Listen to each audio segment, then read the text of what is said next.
My name is Kurt Yaeger. I'm a full-time actor and avid motorcyclist. How I lost my leg is I was riding motorcycles and we're not sure if a car hit me or what happened, but I hit a guardrail, a pole, and fell off a 40-foot cliff. I tore my left leg off, tore my bladder in half, tore my pelvis in half, broke 7 vertebrae, collapsed my lungs, broke all my right ribs, concussion, ACL and MCL in my right leg, and deep vein thrombosis in my calf. I woke up on the side of the road and I was like trying to figure out what's wrong, and I tried to move my left leg, and I knew it was a compound fracture, but I didn't realize that the whole leg was basically off.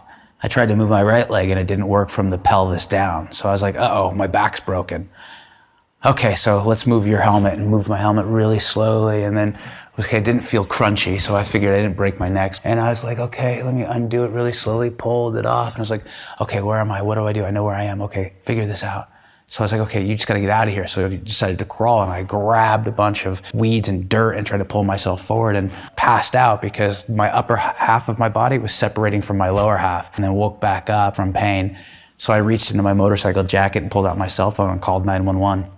I spent 3.5 months in the hospital and had 27 surgeries while I was there. So it's basically one every 3 days. The recovery process is literally peaks and valleys. You know, there's high points, there's low points. There's great value in it and there's great pain in it. But I learned who my family was. I learned who my friends were and weren't. I had people come out of the woodwork, like my aunt who, I was close with, but she brought me food almost every day.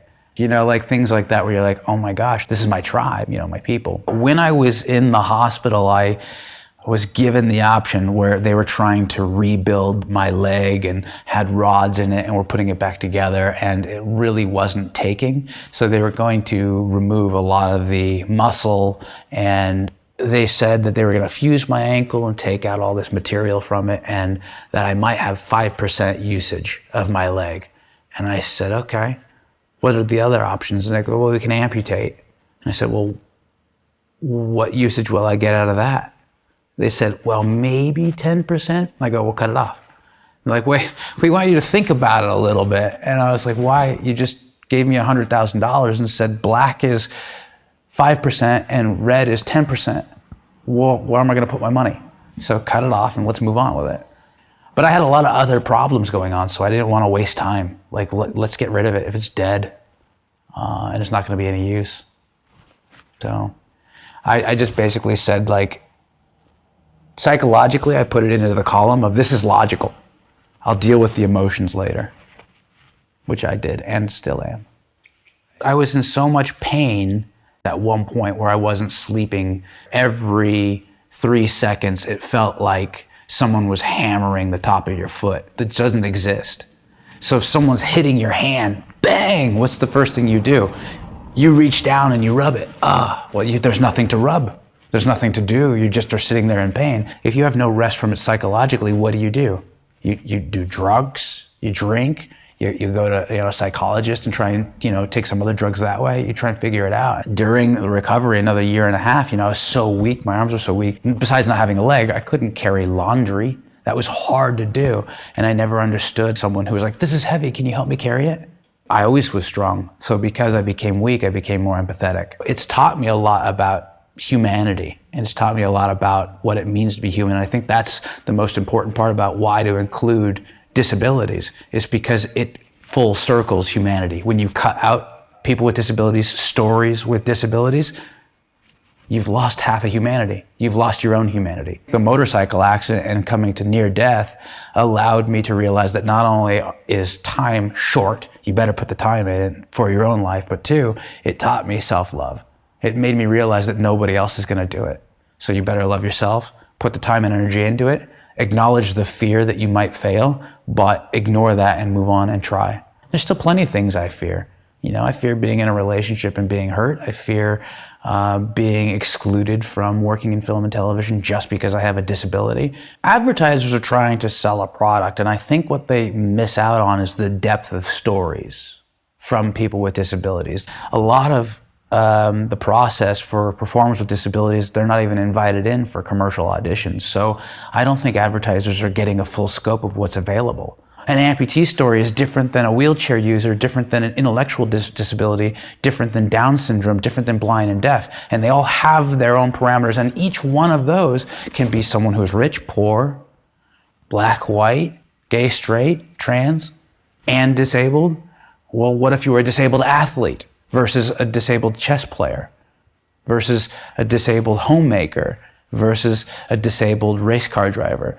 Completely different stories, and yet an interesting parameter that's never been told. So I think the depth of story and the way to tell stories is everybody is trying to tell stories in a new, unique way, and no one is realizing that this huge well of storytelling capability is sitting at their fingertips.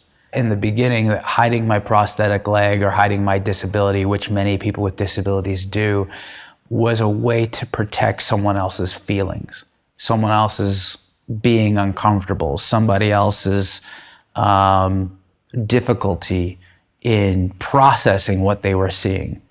But I was doing myself and them a disservice. And I didn't allow them to ask questions when I hit it. They were living in this one lane and didn't know any better. So because I tried to more appropriate myself to be like that, I lost my entire value. I lost what they might perceive initially as a weakness, one of my greatest strengths. I started realizing that showing my leg and talking about it was not only my strength, but my difference. And so I realized that that was a portion of my existence that I was tamping down.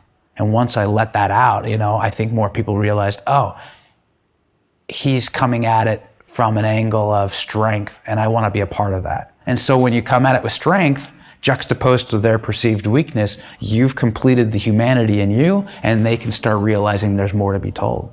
Disabilities being a perpetual negative has been the story trope for the last 90 years in film. So the tropes are something that the society at large believes, but disabilities from a psychological perspective has some element of death associated with it. And so humans, especially in the Western world, don't want to deal with death. And that, oh, your legs are dead. Your leg is dead. Your eyes are dead. That's like, I think that's the connective tissue between it. Instead of something like, no, it made me more human. It made me more open. It made me more sympathetic and empathetic. What did the leg do? It didn't make me angry or happy unilaterally. Everything is worse in my life. Bullshit. I mean, do you know how many characters I've played on TV where I was like, hey, I lost my leg in Iraq, Afghanistan. That was the worst day of my life. No, it wasn't. The worst day of my life was when I lost my father. That's the character I want to play. I want to play a guy who's an amputee who had his worst day in his life was losing his dad, where the leg is irrelevant. That's something I want to see for all people with disabilities. Without the opportunities and the pipelines of advertisers in film and television opening up their doors to better stories, that pipeline won't exist. You can't know about disabilities unless you're disabled, or at least you have a friend with disabilities. So I can't expect you to know. You can't know somebody's story. You can't know someone's existence. So you have to open up to it and not get mad when people don't know. Because how the hell are you supposed to know? There's so many stories that can be told. I mean, every single person is going to become disabled at some point in their life. So it's a club that everyone can join instantaneously. I was one of the people who was able-bodied professional athlete running around full speed who became very, very disabled overnight. And the process of learning those stories, I think, is the most valuable lesson I got. And it's the most valuable lesson that people can get in general. Another way of life that hasn't been explored.